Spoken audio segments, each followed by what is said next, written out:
client est roi. Donc tu lui dis, cherche-moi de l'eau, il court. Il va me donner tel truc, il va courir. Tu fais tomber ton assiette ou bien tu fais tomber peut-être, comment on appelle ça, ta fourchette ou ta cuillère. Et la personne va se courber pour récupérer ça pour toi. Bathsheba et Salomon sont dans une position d'humilité. Elle rappelle cela au roi David. Et David confirme. Et pendant que Bathsheba est en train de parler, c'est à ce moment-là que le prophète Nathan arrive également et il est en train de confirmer les paroles. Il est prophète, il confirme les paroles que Bathsheba est en train de dire à David. Alléluia. C'est à ce moment-là que on va ordonner le roi, puisque le prophète arrive là, il dit à David, pour éviter la pagaille qui se passe déjà, Adonijah, pendant que Bathsheba est en train de parler, Adonijah s'est déjà proclamé roi. Mais qu'est-ce qu'il faut faire pour arrêter cette situation? Nathan dit à David, tu es obligé, maintenant là, comme tu es en position de faiblesse, de faire en sorte que Salomon puisse régner à ta place. C'est à ce moment-là qu'il a eu en quelque sorte, entre guillemets, comme une passation de bâton. Et puis il a ordonné qu'on puisse mettre à la disposition de Salomon tout le matériel, tout. Et en ce moment-là, on a pris également un autre sacrificateur. On a appelé un autre sacrificateur pour aller introniser Salomon. Et c'est comme ça que Salomon est devenu roi. Mais automatiquement, lorsque Salomon devient roi, écoute-moi mon frère, ma soeur, c'est là que réside déjà notre quintessence de notre message. Salomon, automatiquement roi, qu'est-ce qu'il fait? La Bible dit qu'il monte. Il quitte Jérusalem, il va à Gabaon. Et quand il va à Gabaon, la Bible dit, c'est le passage que nous avons lu tout à l'heure, la Bible dit, le roi Salomon se rendit à Gabaon pour y sacrifier. La première des choses que Salomon fait, il est passé sur le trône. Dans la tête de Salomon, il pense à quoi? Il pense déjà à sacrifier quelque chose. Pour qui? Pour quelle raison? Parce que Salomon se rend compte que lui, il est descendant d'une femme illégitime. En réalité, il n'avait pas le droit d'être héritier. Est-ce que je parle à quelqu'un ce matin? Il n'était pas dans le droit légal d'être héritier. Mais pourtant, Dieu l'a choisi. Alléluia. C'est pourquoi la Bible dit, ce n'est ni par notre force, ce n'est ni par notre intelligence. Alléluia. Mais c'est la grâce de Dieu. Ce que tu peux être aujourd'hui, ce n'est pas par ta force, ce n'est pas par ton intelligence, ce n'est pas par tes talents, ce n'est pas par tes qualités, mais c'est la grâce de Dieu. Oh mon frère, ma soeur, je dis à quelqu'un, je dis à une femme, si tu as trouvé le mariage, ce n'est ni à cause de ta beauté. Parce que lorsque tu regardes, il y a des femmes qui sont encore plus belles que toi. Mais toi, tu as eu le mariage. C'est la grâce de Dieu. Je parle à un homme. Si tu as eu peut-être cette femme que tout le monde pouvait convoiter, ce n'est pas parce que tu es baraqué, ce n'est pas parce que tu es plus intelligent, ce n'est pas parce que tu as tel ou tel diplôme. Non, mais c'est la grâce de Dieu. Oh, donne-moi un amen bien. Salomon reconnaît cela. Il dit non. Quand je regarde Adonijah, quand je regarde Daniel, quand je regarde Absalom, alléluia, tous les fils que David a eu à Hébron, mais moi je ne suis rien, parce que ma mère est une femme adultérine. Tout le monde connaissait l'histoire de Bathsheba. Mais comment se fait-il que c'est le fils de la femme adultère qui va hériter? Il se dit finalement, Seigneur, oh donc ce n'est pas moi. Alléluia. Il dit donc ce n'est pas moi. C'est ta grâce qui m'a localisé. Et je parle ce matin, peu importe ta position, peu importe ce que tu es, peu importe de quelle famille tu viens, que la grâce de Dieu te localise ce matin. Ou si tu crois que la grâce de Dieu te localise, donne-moi un amen fort. Que la grâce de Dieu te localise ce matin.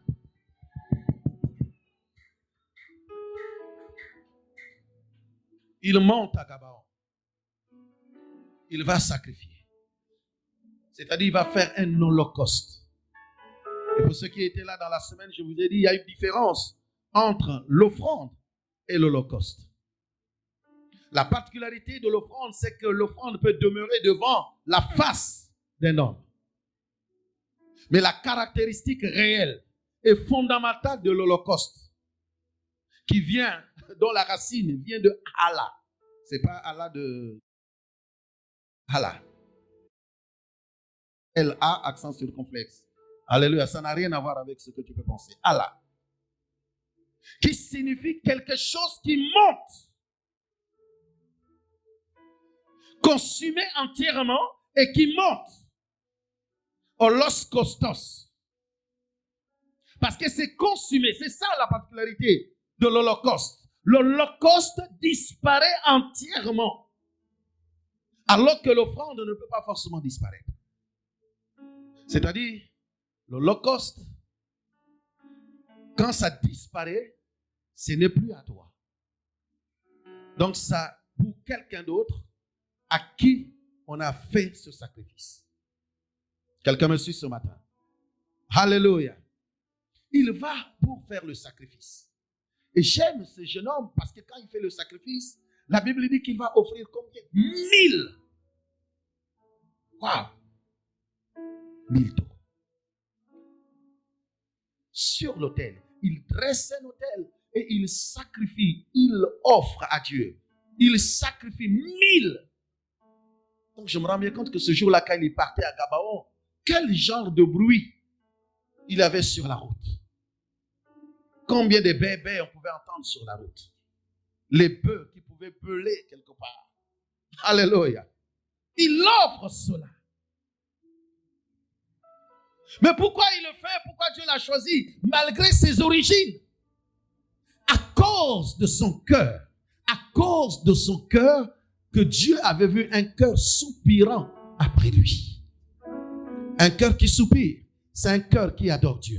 Un cœur qui soupire, c'est un cœur repentant. Un cœur qui soupire, c'est un cœur qui aime les autres. Un cœur qui soupire, c'est un cœur qui prend soin de sa famille. Un cœur qui soupire, c'est un cœur qui est attaché à son église. Un cœur qui soupire, c'est un cœur qui prend soin de ses siens.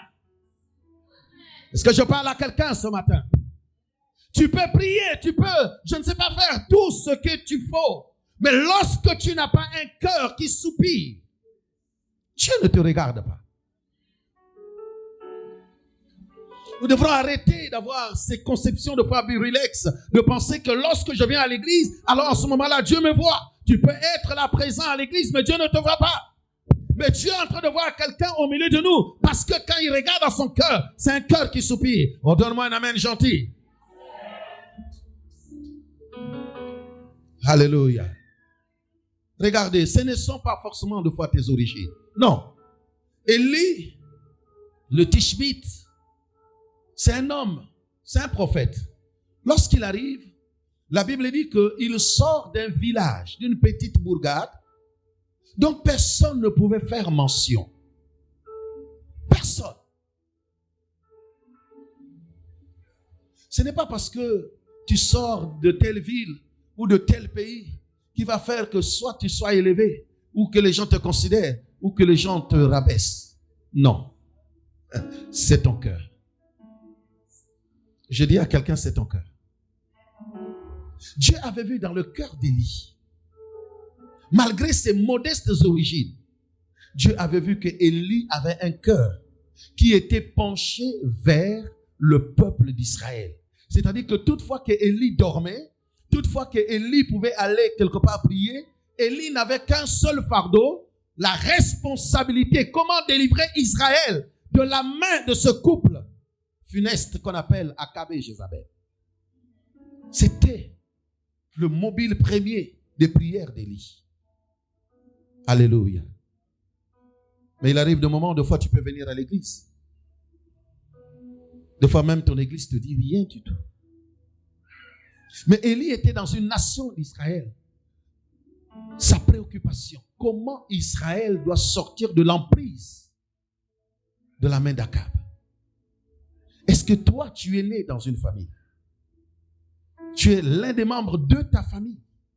Est-ce que tu as une préoccupation? Comment je peux faire avec l'aide de Dieu sortir ma famille de la pauvreté, de cette situation. Est-ce que tu y penses? Il n'y a pas d'amen parce que tu n'y penses pas. Ou sinon tu te dis, bon, moi, comme Dieu m'a donné cette position, il faut que tous les jours les gens m'appellent Yaya, tonton, je ne sais pas quoi, grand frère, il faut nous aider. Et en ce moment-là, comme on dit chez nous, tu commences d'abord à faire des fiers pour dire, hey, avant même d'aider. Alléluia. Si tu veux de fois que Dieu te lève, Dieu te distingue, c'est lorsque Dieu va voir que dans ton cœur, il y a quelque chose, un cœur qui soupire, qui aime la famille, qui aime les frères, qui aime les sœurs, qui aime son église, quelqu'un qui a un fardeau, quelqu'un qui porte le fardeau. C'est ainsi que Dieu a utilisé Élie parce que Élie avait un fardeau malgré ses modestes origines. Dieu n'a pas regardé à cela. Alléluia. Dieu l'a fait également de même. Il l'a fait avec Moïse. Moïse qui habitait autrefois dans la maison de Pharaon.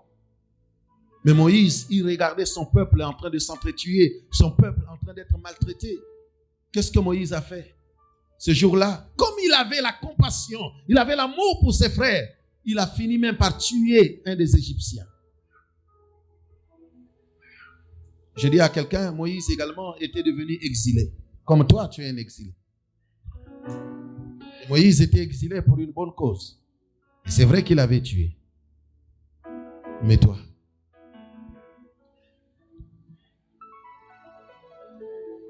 alléluia. Un vrai exilé, parce que quand il fuit pour aller se retrouver dans le territoire de Madian, effectivement, Moïse avait tué un Égyptien. Et à cause de la peur, il a fui. Mais comme malgré le fait qu'il avait fui dans le territoire de Madian, Dieu avait vu que Moïse avait le fardeau. Comment sortir? C'est comme ça que Dieu est parti le prendre à Madian. Il lui montre le buisson ardent pour faire quoi? Pour pouvoir l'utiliser, mon frère, ma soeur. Dieu ne peut pas utiliser un homme, même au rang d'un pasteur, au rang d'un prophète, lorsque au-dedans de toi, il n'y a pas d'amour pour cette personne. La Bible dit, même lorsque Jésus-Christ arrive, lorsqu'il voyait les personnes qui avaient des situations, la Bible dit quoi? Jésus-Christ était ému de compassion. Même pour nous qui prêchons, tu peux prêcher. Lorsque tu n'as pas l'amour pour le peuple que Dieu t'a donné, la parole ne va même pas rentrer dans la vie de ces personnes. Et cette parole ne pourra même pas transformer la vie des personnes. C'est pourquoi on ne prêche pas pour prêcher.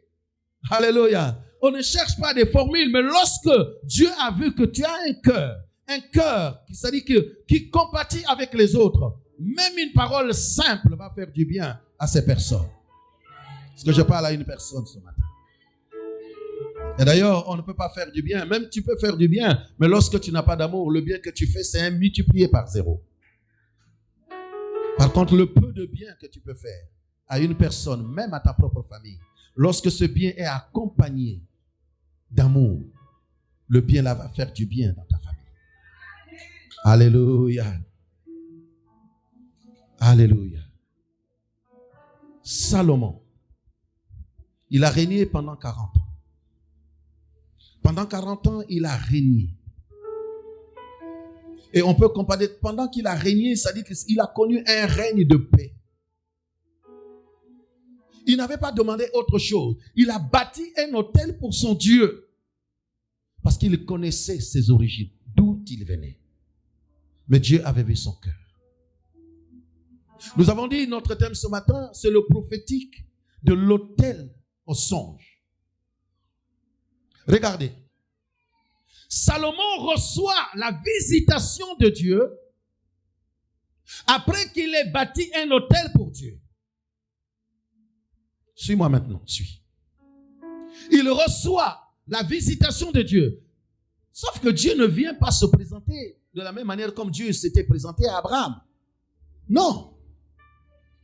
Dieu ne vient pas se présenter à Salomon de la même manière que Dieu était venu se présenter à la femme de Manoach. Non. Mais Dieu se présente à Salomon au travers d'un songe. Est-ce que tu me suis? Au travers d'un rêve. Le rêve. C'est-à-dire que Salomon à Gabaon a bâti l'autel. Salomon a dormi. Il a bâti l'autel le jour et ensuite il dort la nuit. C'est en ce moment-là qu'il reçoit la visite de Dieu. Mais dans un songe. Maintenant, la question qu'on peut se poser. Comment un songe peut devenir réalité? C'est cela le problème. Comment se fait-il que le Dieu qui est venu visiter, mon Dieu, le Dieu qui est venu visiter Salomon dans le songe, Salomon pouvait se dire, mais ce n'est qu'un songe. Et que le songe n'a aucune portée. Alléluia. Parce qu'il pouvait réfléchir en se disant que Dieu était venu visiter Abraham. C'était 3 personnes. Dieu était visité Abraham. C'était les 3 anges qui étaient venus visiter Abraham. Il pouvait penser également en se disant que non, Manoach, la femme de Manoach, l'ange de l'Éternel était venu le visiter. C'était physique. Il pouvait penser, même si cela n'était pas encore arrivé, on voit bien que Marie, l'ange vient la visiter. Ce n'était pas dans un songe. Gabriel qui vient, il lui parle. C'est physique. Mais pour Salomon, alléluia, même pour Jacob, l'ange qui est en train de se battre avec lui, c'est physique. Mais pour Salomon, tout comme également il a fait pour Joseph, c'est dans le songe. Mais comment le songe doit devenir réalité? That is the question. Comment un songe? Comment se fait-il que ce que Dieu t'a dit dans un songe, comment se fait-il que ce que Dieu t'a montré dans un songe puisse devenir plus tard une réalité? Beaucoup de personnes souvent négligent de fois les songes. Beaucoup. C'est pourquoi vous allez voir qu'il y a un démon puissant qu'on appelle Morphée. Beaucoup de personnes ici, des fois, ne comprennent pas les choses. Ils disent, quand les enfants vont dormir, et puis ils vont dire, va dormir dans les bras de Morphée. Mais c'est pas bon. Non. Tu ne peux pas envoyer un enfant dormir dans les mains de Morphée parce que Morphée, c'est lui. C'est le géant qui vient faire quoi? Il vient enlever le disque dur dans ton âme pour que tu ne penses à rien, que tu ne penses pas à ce que Dieu est venu te dire. Il ne faut jamais oublier que Dieu nous parle chaque jour. Dis à quelqu'un, Dieu te parle chaque jour. Dis-le lui. Dieu te parle chaque jour. Mais le problème, c'est que des fois, nous ne prenons pas garde. Nous ne prenons pas garde. Regarde, pour que tu me comprennes ce matin. Comment comprendre? Des fois, pendant que tu es en train de dormir, tu rêves, il y a quelqu'un avec qui tu es en train de te battre et qui te griffe. Et tu te réveilles le matin, tu vois qu'il y a quoi? Il y a des griffures sur toi. Quel lien tu vas faire de ce songe avec ce que tu remarques dans ton corps? Si ces choses-là, tu les vois que ça devient une réalité. Mais pourquoi ne prends-tu pas les visions que Dieu te donne comme étant des réalités?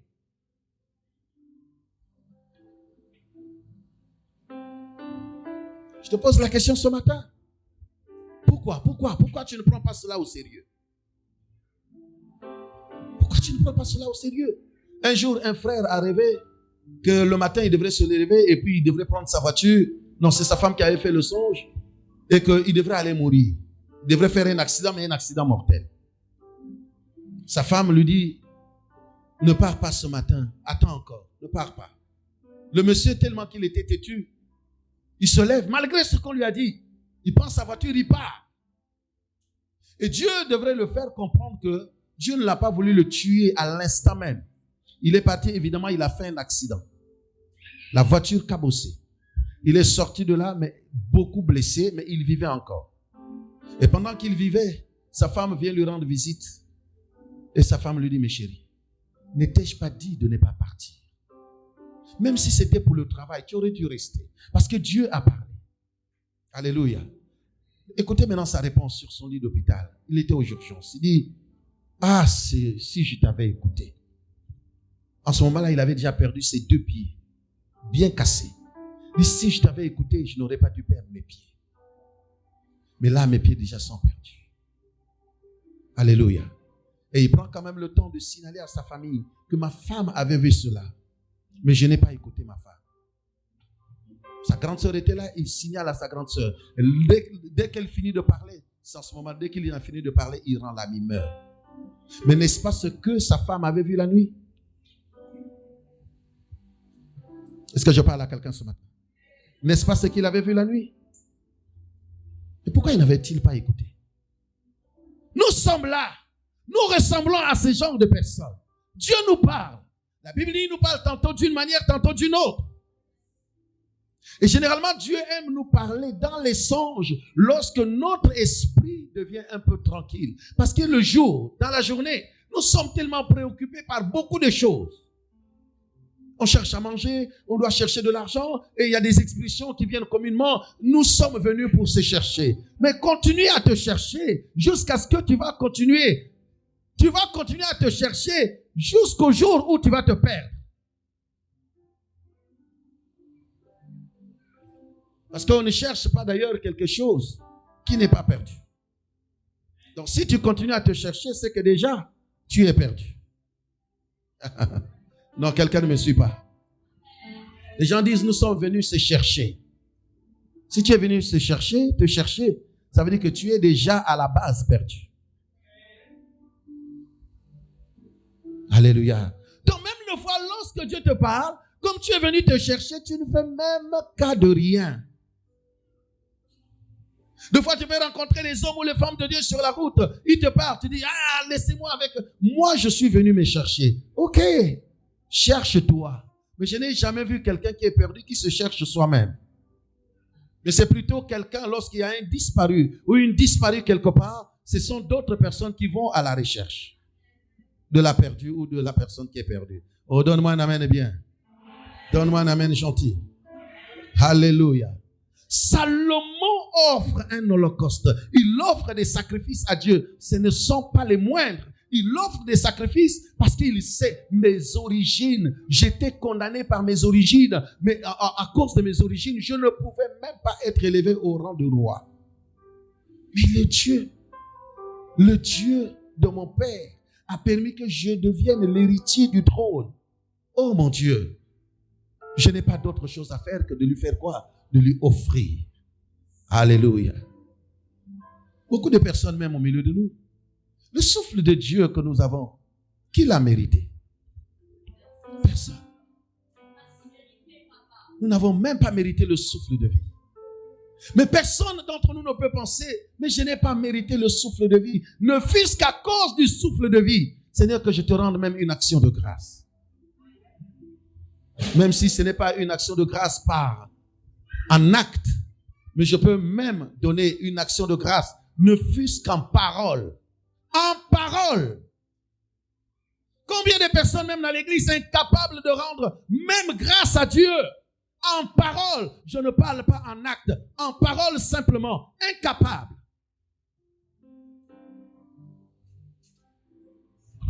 Mais c'est la fin du mois. EDF va t'envoyer une facture. NG va t'envoyer une facture. Direct Assurance t'envoie une facture. Toutes les compagnies, AXA et autres, vont t'envoyer des factures. Et puis, ils vont te dire, quelque part, facture payable à telle échéance. Mais regarde comment tu te précipites. Bientôt, l'échéance va passer. Bientôt, l'échéance va passer. Mais je n'ai encore rien. Tu es tourmenté à cause de l'échéance. Mais Dieu ne te donne même pas l'échéance. Alléluia. Il ne te donne même pas d'échéance de vie. Mais nous sommes insensibles. Oh, je bénis Dieu parce que Dieu avait compris pour Salomon. Il a dit non, non, non, non. Pour Salomon, je ne peux rien. Alléluia. Pour Salomon, je ne peux rien. Je suis Salomon, je ne mérite rien. Dieu seul mérite toutes choses. Alléluia. Dieu seul mérite toutes choses. Il a fait de moi ce que je suis. Quand on regarde Salomon, c'est un roi, fils de David, mais il est celui qui a construit le temple. Parce que Dieu avait refusé que son père construise le temple. Mais c'est Salomon qui a construit le temple de Jérusalem. Et le souvenir que nous avons de Salomon, nous pouvons voir que Salomon, c'est celui-là. Il est le roi qui a reçu, comme disent les théologiens, une sagesse qu'aucun homme sur la terre n'a pu avoir. On appelle ça une sagesse proverbiale. Une sagesse telle qu'aucun homme ne pouvait recevoir cela. Salomon a reçu cela. Mais il est aussi l'un des vieillards qui, à la fin de sa vie, est devenu idolâtre à cause des femmes. Et Salomon également, c'est lors de son règne qu'on peut considérer que le royaume d'Israël également a été divisé. Le diable profite toujours des moments de faiblesse pour pouvoir agir contre toi. Je parle à quelqu'un ce matin. Je parle à une personne ce matin. Dieu, si tu veux être utilisé par Dieu, sache que ta faiblesse est loin d'être un point ou bien un frein. Mais ça peut être un atout entre les mains de Dieu. Ne sois pas distrait. Ça peut être un atout devant Dieu. Si notre faiblesse est accompagnée d'un cœur qui soupire devant Dieu, Dieu est capable de t'utiliser. C'est pourquoi vous allez comprendre, je fais un détour en arrière. Malgré la souffrance de Joseph, malgré ce qu'il a subi auprès de ses frères, malgré ce qu'il a vécu dans la maison de son père, parce que la souffrance de Joseph, ce n'est pas seulement en dehors lorsqu'il est parti donner de la nourriture, mais cela a commencé même dans la maison de son père. L'humiliation a commencé même dans la maison de son père. Mais regardez le caractère, le cœur soupirant. Lorsqu'il les voit affamés, il dit, ce n'est pas vous. J'aime cela. Il dit, ce n'est pas vous qui m'avez vendu. Mais c'est Dieu qui a permis que je puisse être comment? Que je puisse vous précéder. Parce qu'il savait que lorsque la famine arrivera, pour que moi je puisse prendre soin de vous.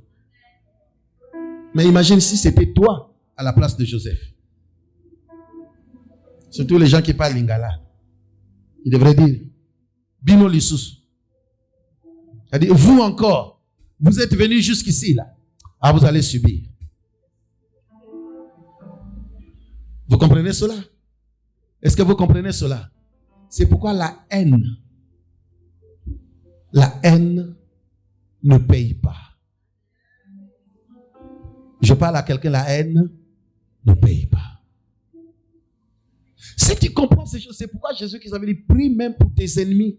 La haine ne paye pas. Si quelqu'un qui t'a fait du mal par le passé revient vers toi te demander pardon, accepte son pardon. Pourquoi tu dois te dire, oui, tu m'avais fait mal dans le passé, je ne t'accepte pas. Non, accepte le pardon. C'est qu'en ce moment-là, la personne est devenue comment? Très faible. La personne s'est humiliée. Même s'il ne s'est pas gêné, mais la personne s'est humiliée. Reconnais que toi, tu as un Dieu. Voilà pourquoi la personne revient vers toi. Amen, amen, amen, amen, amen. Le prophétique de l'autel. Bien aimé, pour que Dieu te parle, lorsque je parle du songe, ça veut dire que pour que tu reçoives la révélation, pour que tu reçoives le réma, pour que tu reçoives la Shekinah de Dieu, aussi longtemps qu'il n'y a pas quelque chose, parce que Salomon avait compris cela. Or, l'autel, c'est un lieu de communication entre les esprits. Salomon avait déjà bâti l'autel. Donc, ça veut dire qu'il avait déjà investi. Ce n'est pas un autel maléfique. Ça veut dire qu'en bâtissant l'autel, il avait déjà appelé la présence de Dieu. Donc, forcément, Dieu ne pouvait que se déplacer pour venir lui parler. Quelqu'un me suit? Est-ce que quelqu'un me comprend ce matin? Dieu ne pouvait que venir. Mais des fois, toi, tu dis, Seigneur, parle-moi. Seigneur, révèle-moi. Seigneur, révèle-moi. Seigneur, révèle-moi. Mais il va te révéler sur quel... Quand Dieu va venir, il viendra se poser sur quoi? Quand nous prenons par exemple le cas de Gédéon. Gédéon dit ceci. Lorsque Dieu lui a parlé, Gédéon dit non, Dieu attends-moi. Je pars te faire un gâteau et puis je reviens. Mais toi, c'est sur quelle base? Alléluia. Seigneur, révèle-moi. Seigneur, révèle-moi. Sur quelle base? Il n'y a aucune base scripturaire sur laquelle Dieu peut venir te donner. Il peut te donner, c'est vrai, il est le Dieu souverain. Il va te révéler certaines choses. Mais il y a certaines choses que Dieu va te révéler lorsqu'il y a un lieu de communication que tu as bâti pour lui. Regarde, je te donne un exemple très simple dans le monde. Les personnes qui aiment bien manger, les bidia, tu remarqueras que des fois quelqu'un peut passer par chez toi. Tu vas lui offrir à manger. Tu vas lui donner tout ce qu'il faut. La personne a bien mangé et puis tu vas entendre. Ah, mon frère, ma soeur, je vais te révéler quelque chose. C'est seulement à toi que je dis. Hein. Ne dis pas à l'autre. Vous n'avez jamais remarqué ça? Vous n'avez jamais remarqué ça? Mais pourquoi la personne dit ainsi? C'est parce que la personne a déjà... La personne a rôté, permettez-moi l'expression. La personne a fait un rot. Et puis elle est contente. Et en ce moment-là, elle est en état de faire quoi? De te révéler l'état de son cœur. Alléluia. Alléluia. C'est pourquoi vous allez comprendre que Dieu se tient toujours à l'heure du parfum sur l'autel. C'est en ce moment-là que Dieu est capable de venir te révéler les choses. Quand Dieu a fini de révéler les choses à Salomon, regardez, Salomon n'a demandé que la sagesse. Par l'autel qu'il a bâti, Dieu dit quoi? Dieu dit, mais puisque tu n'as demandé que la sagesse, je vais te donner même les choses que tu n'as pas demandées. Alléluia. La renommée de Salomon s'est répandue jusqu'au-delà de l'Éthiopie. Un roi qui règne à Jérusalem. Mais quand nous lisons la parole de Dieu, on dit la renommée de Salomon s'est répandue jusqu'en Afrique. Amen. Amen. Vous savez, des fois, il y a deux façons pour que les personnes te connaissent. Soit ta renommée va aller, mais dans le mauvais sens, parce que tu es tellement méchant. Ou soit ta renommée va aller dans le bon sens, parce que tout le monde reconnaît que tu es une bonne personne. Mais choisis que tu sois une bonne personne. Oh, donne-moi un amen bien. Choisis que tu sois une bonne personne. 2 Chroniques chapitre 9. Que nous dit la Bible? Salomon en train de régner. 2 Chroniques chapitre 9, versets 1 à 12.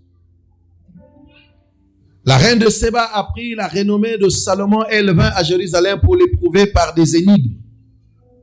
Elle avait une suite fort nombreuse et des chameaux portant des aromates, de l'or en grande quantité et des pierres précieuses. Elle se rendit auprès de Salomon et lui dit tout ce qu'elle avait dans le cœur.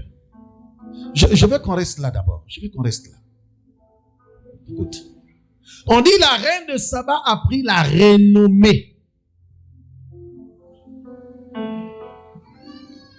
Elle a appris, elle est reine de Séba.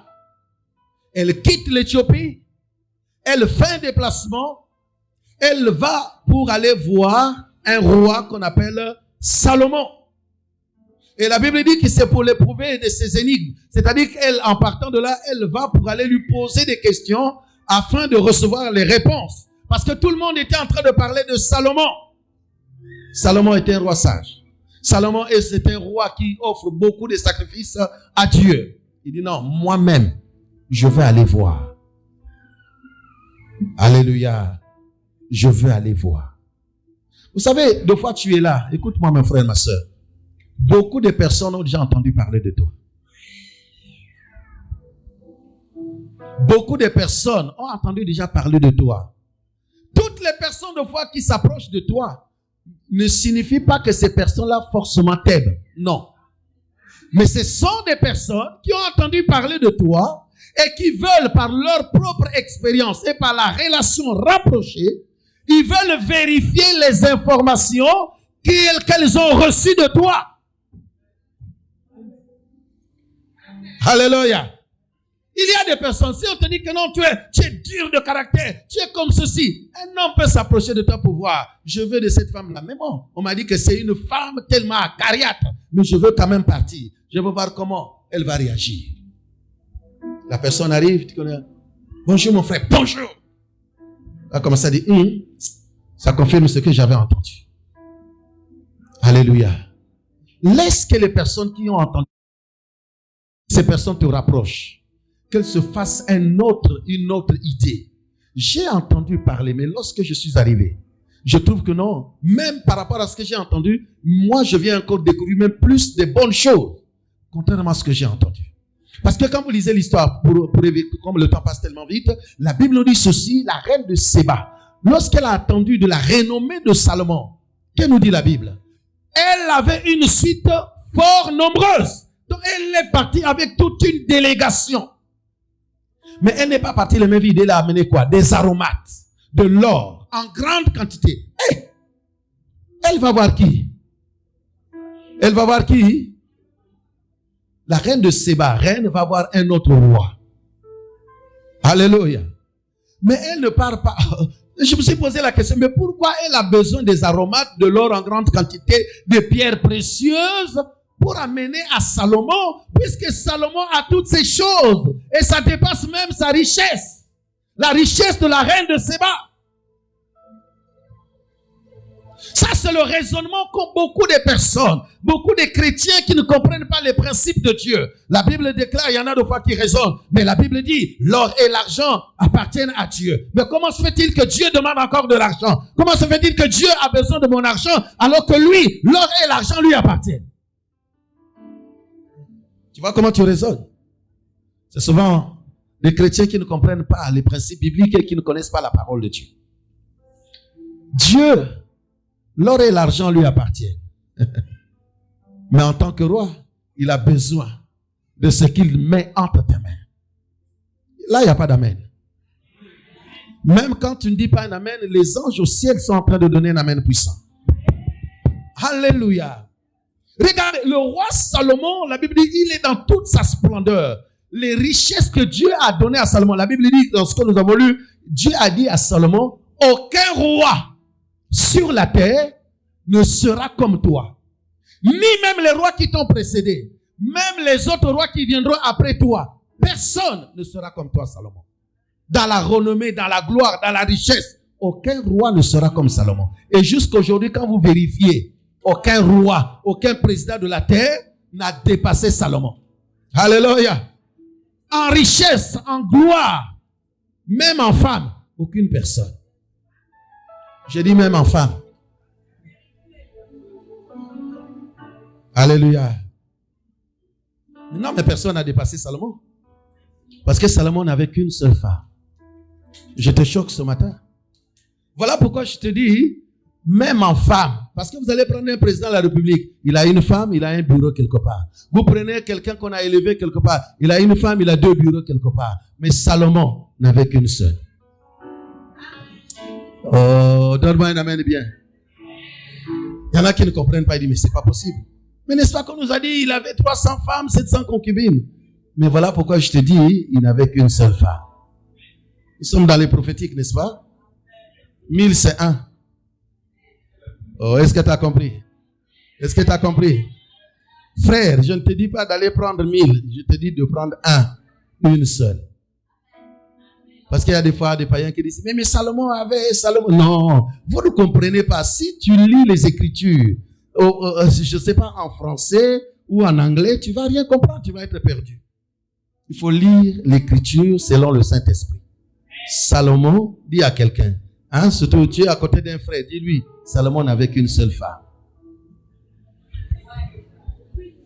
Alléluia. Une seule. Il y a des frères qui devraient déjà être contents, ils se disaient, le pasteur, non, une seule. Donne-moi un amen bien. Aucun roi sur la terre. Mais regarde, j'ai aimé l'attitude de la reine de Séba. Elle se déplace. Dans d'autres versions, on dit, elle a une cargaison d'or. De pierres précieuses. Maintenant, regardez quel type de délégation elle avait. Quand elle arrive là-bas, la reine de Séba est éblouie. Quand elle rentre dans le palais, il se dit, non, c'est vrai, que ce que j'ai entendu, c'est ce que je suis en train de voir. Ça confirme déjà comment Salomon avait bâti le temple. En dehors de ça, il voit même quand vous lisez la suite, dans 2 Chroniques chapitre 9 jusqu'à 12, vous allez voir que la reine de Saba est même étonnée de constater que même les salariés, c'est-à-dire que toutes les personnes qui travaillaient dans le temple, c'est-à-dire au palais royal, toutes les personnes étaient bien vêtues, propres. Alléluia. Ce n'est pas comme nous, souvent les pasteurs, nous faisons. Nous les pasteurs, des fois nous-mêmes, nous sommes propres. Mais le protocole, c'est pas mon protocole, c'est pas le protocole de Maranatha. Mais des fois dans d'autres, des fois le protocole n'est même pas propre. Les chantres ne sont pas propres.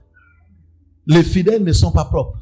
C'est-à-dire que tout ce que le pasteur reçoit, c'est pour lui. Il est tout pour vous. Hein? Vous tous. Mais ne peut même pas prendre soin de ses brebis. Mais la reine de Séba dit ça, c'est notre enseignement. La Bible dit que lorsqu'elle arrive, les salariés de Salomon sont propres. C'est-à-dire que Salomon s'occupait d'eux.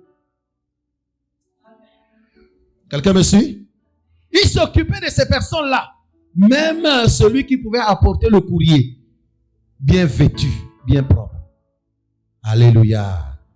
La reine de Séba étonnée dit non. J'ai entendu parler, mais ce que je suis venu vivre moi-même, ça dépasse même ce que j'ai entendu. Est-ce que quelqu'un me suit? Je te dis ceci, mon frère, ma soeur. Les gens entendront parler de toi. En bien ou en mal. Mais laisse-les, lorsqu'elles viennent, qu'ils le trouvent.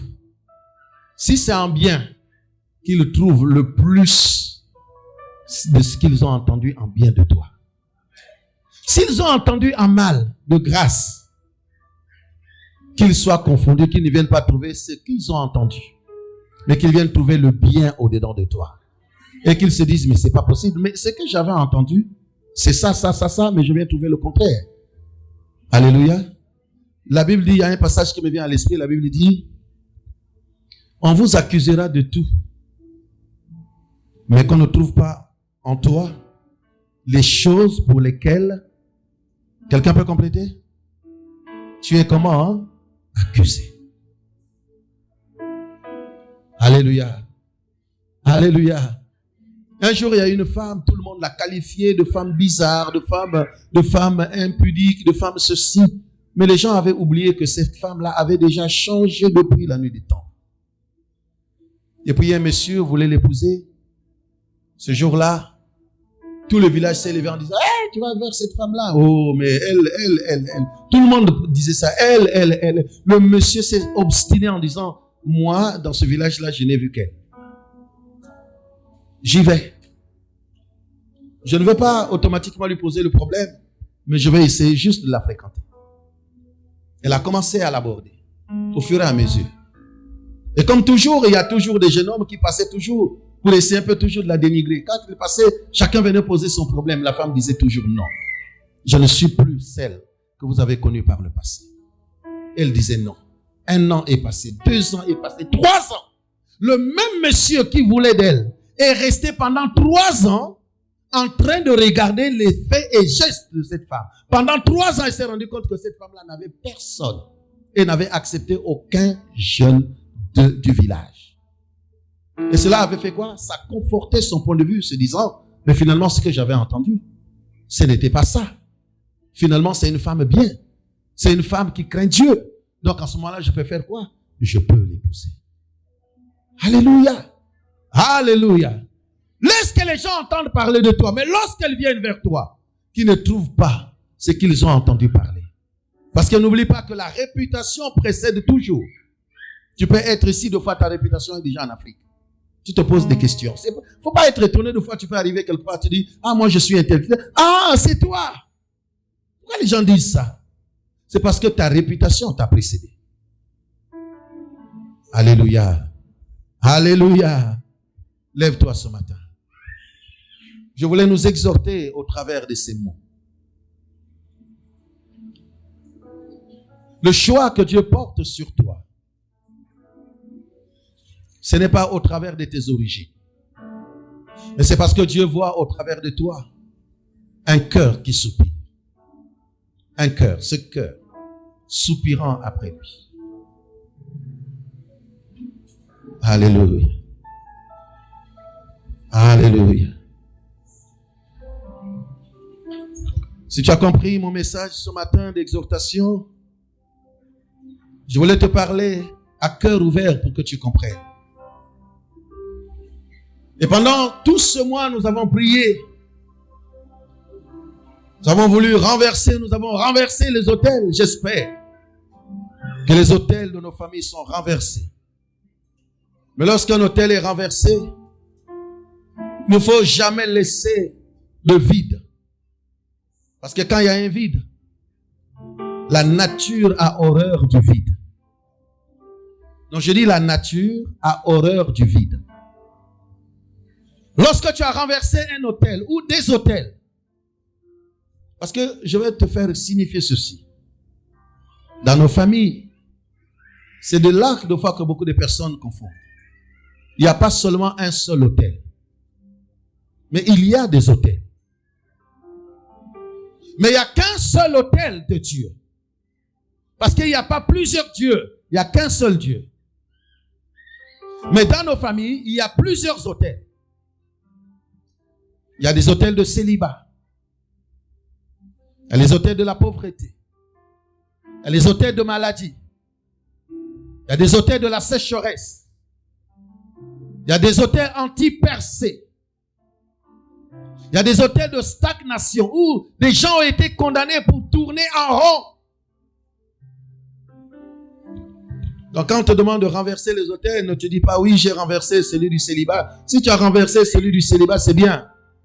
Ça veut dire que comme le célibat est tombé, le mariage est arrivé, mais celui de l'enfantement peut-être tient debout. Il y a des personnes qui ont des autels anti-mariage, mais qui n'ont pas des autels anti-fécondité. C'est pourquoi on voit que des femmes peuvent enfanter même lorsqu'elles ne sont pas mariées. Elles enfantent. Mais les autels anti-mariage se dressent devant elles. Rentrer au mariage, ça ne viendra pas. Je parle à quelqu'un ce matin. C'est pourquoi je nous invite à prendre ton autel. Prends ce que tu as réservé comme autel à Dieu.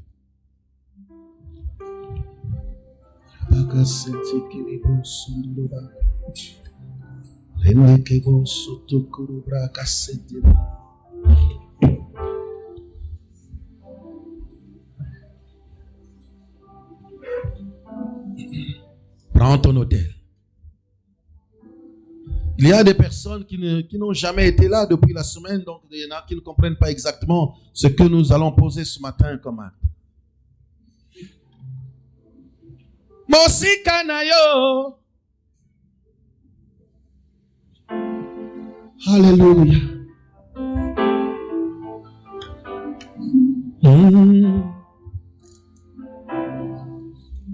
Mosika na yo. Vinanga na pasie. Mosika na yo. Vinanga na sombore. Rapio, rapio, rapio, rapio. Osaya motima nanga, ezanasa, jola yes. Osaya motima nanga, ezanaku, misa yes.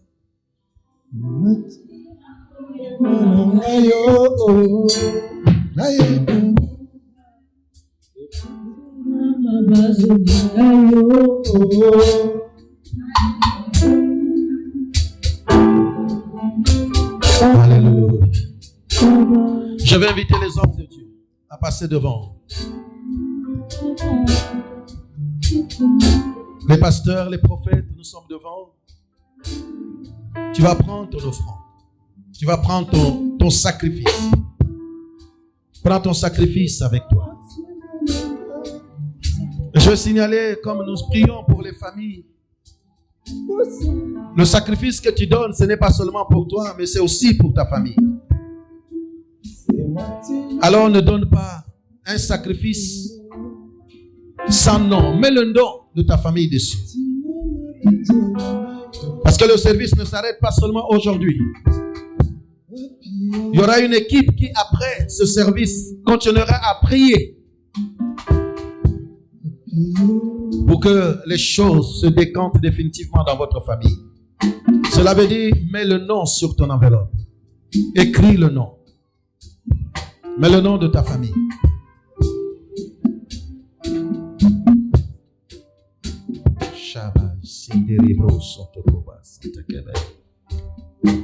Yes.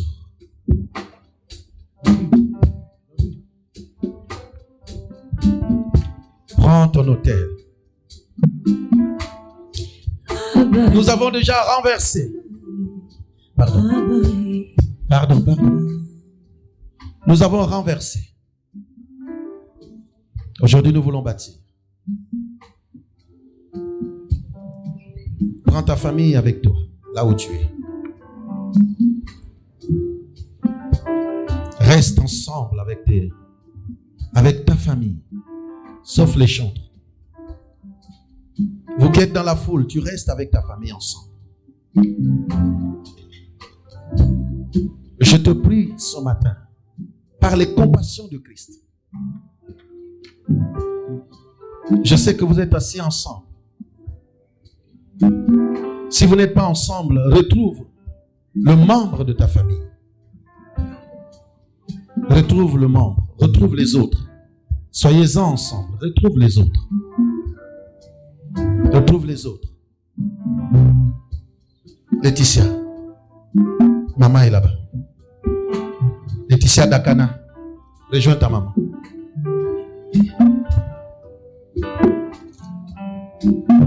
Tu vas commencer à déclarer ce matin. La Bible dit que lorsque Salomon a bâti l'autel, lorsqu'il a donné l'holocauste, Dieu est venu se révéler à lui.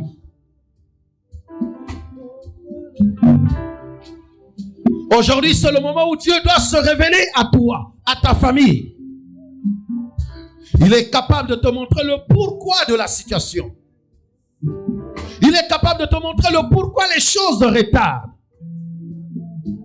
Il est celui qui doit vous révéler dans votre famille pourquoi les choses ne marchent pas. Et comment, à l'avenir, toi et ta famille, vous allez faire pour aller de l'avant, pour prospérer, pour être élevé. Et comment désormais vous allez diriger vos vies. Ta famille est avec toi. Prends ta famille avec toi.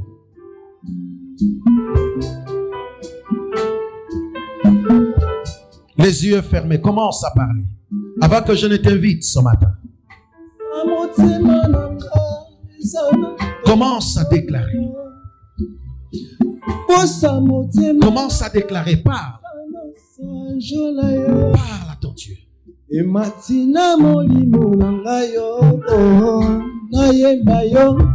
Parle à ton Dieu. Pendant que la musique est en train de passer, tu es en train de parler à ton Dieu. Ce matin, ce n'est pas le combat, non. Aujourd'hui, c'est des déclarations parce que nous sommes en train de construire quelque chose de nouveau. Là où les ténèbres ne veulent pas que tu ailles de l'avant. Là où les ténèbres ne veulent pas. Oh, Salomon avait compris. Il a dit, mais si je continue à rester ainsi, je n'étais pas dans la promesse, mais Dieu m'a localisé et m'a choisi. Si je ne fais pas cela, Adonijah certainement se lèvera contre moi. Absalom certainement se lèvera contre moi. Mais le fait que Salomon a bâti l'autel, la Bible dit que Salomon a fini par exterminer même Adonijah et Absalom. L'autel que tu construis ce matin va appeler la chute de tes ennemis. L'autel que tu bâtis ce matin amène la déchéance de tous tes ennemis, peu importe. L'autel que tu bâtis ce matin va amener la déchéance du manque d'intelligence dans la vie de tes enfants. Est-ce que je parle à quelqu'un ce matin? Ne reste pas muet. Tu es en train de déclarer, tu es en train de prier. Seigneur, je viens avec mon autel. Je viens avec mon sacrifice. Je viens avec mon sacrifice. Quelque chose doit se produire. Je proclame la déchéance de mes ennemis.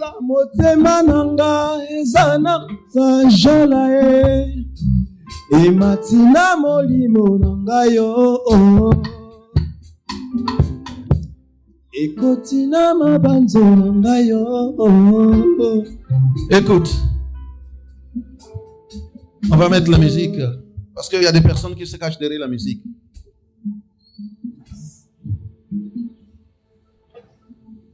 Prends ton sacrifice. Tous nous laissons la musique. Je veux que tu déclares ce matin. Même ceux qui sont aux médias, déclare ce matin. Le sacrifice de famille. Prends cela, déclare. Je veux que tu puisses parler. Parle ce matin. Salomon a parlé, il a dit, je veux la sagesse.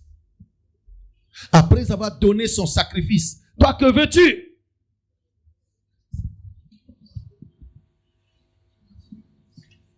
Les gens n'arrivent pas à parler. Tu es malade, tu n'arrives pas à parler. Tu n'arrives pas à réclamer la guérison. Tu n'arrives pas à enfanter, tu n'arrives pas à réclamer l'enfantement. Tes enfants n'arrivent pas à progresser, tu n'arrives pas à parler pour réclamer l'intelligence. Parle ce matin. Je veux entendre une prière. Je vais entendre un brouhaha qui va monter ce matin à cause de ta prière. Parle ce matin. Ne reste pas muet. Surtout que le diable ne te trompe pas. Tu dois parler ce matin. Parle ce matin. Je te laisse le temps. 1 minute. Parle ce matin. Ne viens pas donner un sacrifice muet. Alléluia. Gloire à Dieu. Dis merci Seigneur Jésus pour l'exaucement de ma prière. Et je crois qu'à compter de ce jour, tu me révéleras ce qui est caché au travers des songes, des visions ou même des voix audibles. Je le crois de tout mon cœur. Dans le nom puissant de Jésus. Dans le nom puissant de Jésus.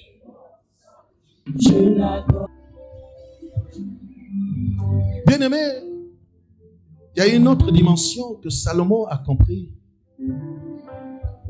Lorsque Salomon bâtit l'autel de Dieu, parce qu'il y avait déjà une première alliance qui liait Salomon avec son père et même avec son Dieu. Parce que toute la société le voyait comme étant un enfant illégitime. Donc, au travers de l'autel qu'il a bâti, Salomon voulait établir une autre alliance avec Dieu. C'est pourquoi ce matin, pendant ce culte de famille, d'action de grâce, l'autel que tu as bâti, c'est pour toi et ta famille.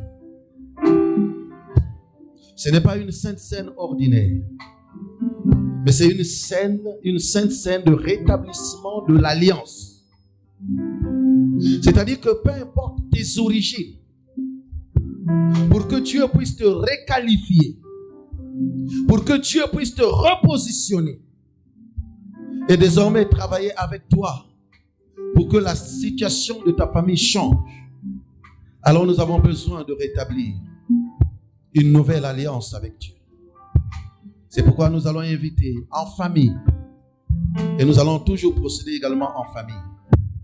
Mais comme c'est du vin, les enfants vont juste goûter un petit peu. J'ai dit, ce n'est pas une sainte scène ordinaire, c'est une sainte scène pour renouveler, rétablir une nouvelle alliance avec Dieu. Et même nos enfants en ont besoin.